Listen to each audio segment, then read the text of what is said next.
YouTube, back with another video. Today we're going to do something a little different. We're going to talk about 5 things I absolutely did not know before I joined the Navy. Now, for all of you that don't know, I am in the Navy, active duty, currently a senior chief servant in the United States Navy. And I've been in close to 20 years. It'll be 20 years in September. So, got a little experience there. Been doing it for a little while. But I'm taking it back. So I'm gonna talk about the things I absolutely didn't know joining as an 18-year-old out of Inglewood, California. All right, let's get into it.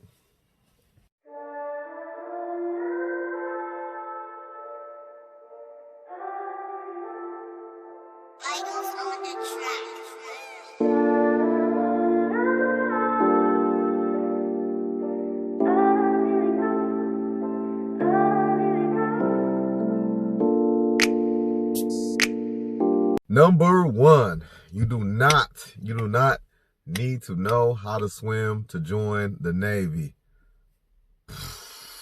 Mind blown, right? Now let me get that straight. You do need to know how to swim. Somewhat. Now in boot camp, they put you through a test to go through. You have to jump off a diving board. I don't know, it may be a little different now, but when I went, you jump off a diving board and you have to make it from one side of the pool to the other side. So if you don't know how to swim, like me, I'm 38, still don't know how to swim.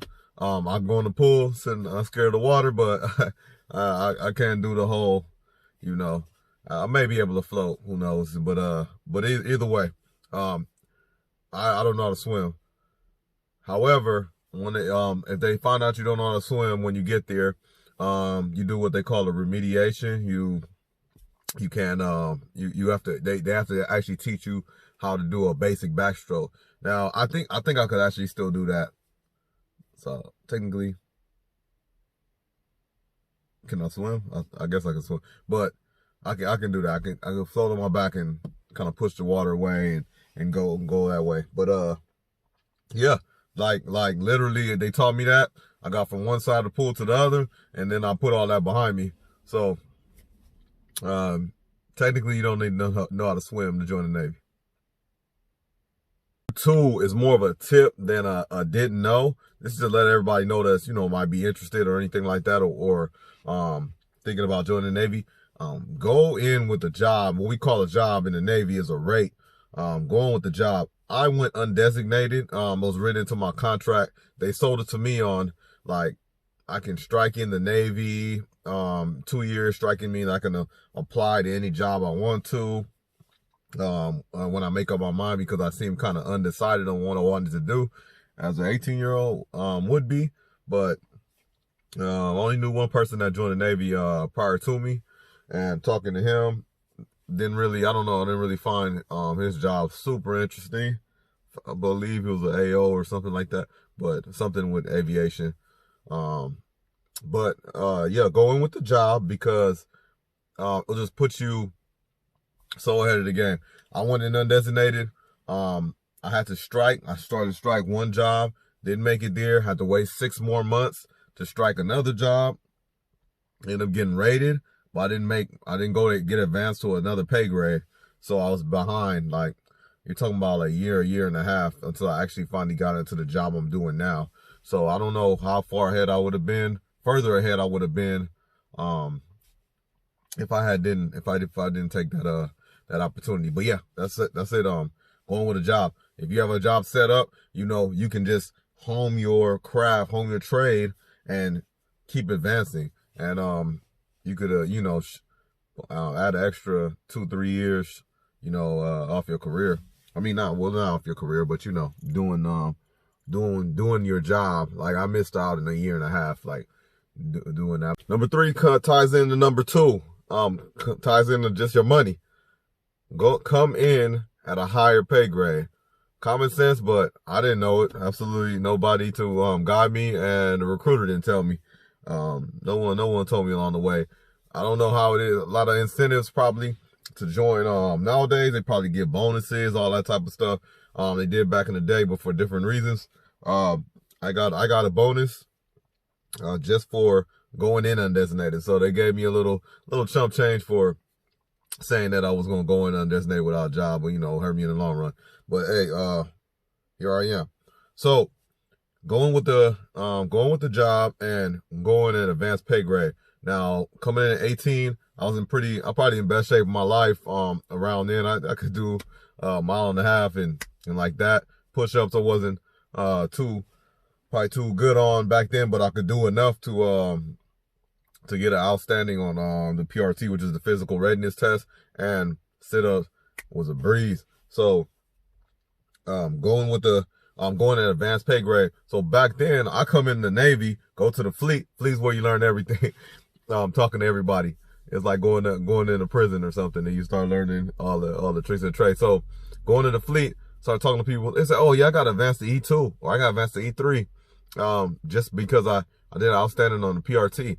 I was like, well, you have to do the PRT anyway. I got an outstanding score, but I didn't know they can apply that to advancing me a pay grade. You know, maybe it doesn't incentivize them. It's a more of an incentive for us, obviously. So yeah, go in advanced pay grade however you can. Inquire about it, ask about it, you know.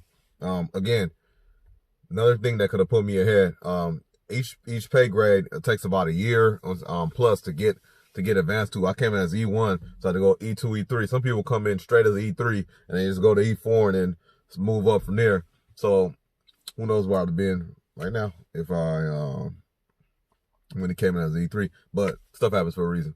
That's number 3. Number 4, I absolutely knew nothing about the Navy. I had one friend that was in the Navy. My family is originally from Trinidad and Tobago. I didn't have any family that I knew of that was in the United States Navy. I had one uncle who's passed, rest in peace, Uncle T. But he was in the Trinidad Navy, and he, you know, it's kind of the same concept, but different country. So I didn't know the ins and outs. One of the biggest ins and outs I didn't know is, you know, we all about our money, right? I was always about my money. I thought I was about my money in high school. It was just like a little chump change I was about. But anyway, I always stay with a little cash on me. Yeah, for sure. But I just was like, hey, I thought the military was one of those things where you just go. You're gonna be stationed where you're stationed at, and they house you, they feed you, they give you uniforms, and you're just doing a service to the country. You know what I mean? Had no clue, and y'all gonna laugh, but I had no clue you get paid. I had no clue you get paid. Back then it wasn't much at all, but starting as an E1, but it gets better as the time goes along and you put more time in and you rank up. But man, so I basically asked my friend that I knew that was in the Navy. That was one of the last things that sold me. I was like, hey, all right, man, all that sounds good. You go port visit to port visit, but man, how do you make your money, man? You got to get another job. Yeah, like he said, another job. I get paid every 2 weeks. I was like, oh, all right. After that, I was sold. I had no clue we get paid every 2 weeks. Crazy as it sounds now to me, but it was facts. I didn't know that at all. But 5 is kind of a silly one, but I just didn't know. You know, what I did know is I wanted to stay closest home as I can without being at home. I didn't want to be in Inglewood, you know, around that at that point in time. But then again, I didn't want to go too far away from family and my friends and stuff. So I had them guarantee me San Diego, but I knew there's the East Coast, like, so I don't know if it was Virginia or wherever, but obviously I know now the big shipyard or Navy base is in Norfolk, Virginia. But did not know that they had other bases. Hawaii, I mean, Pearl Harbor. That's just a big thing you should already know. Pearl Harbor, then you got Japan, you got all these bases everywhere. And I could have started anywhere, but I'm not sure if I was ready for that, but I didn't know there were other bases outside of the West Coast and East Coast. But started in San Diego, stayed there ever since, and you know, rest is history. I did another tour somewhere else in LA, Oxnard, Point Magoo for a little bit, but that's it. But yeah, those are the 5 things I did not know, and here I am now. Hope y'all made it to the end. Thank you for watching. Thank you for supporting. Hopefully you guys are being safe, and till the next video, I'll talk to you guys later.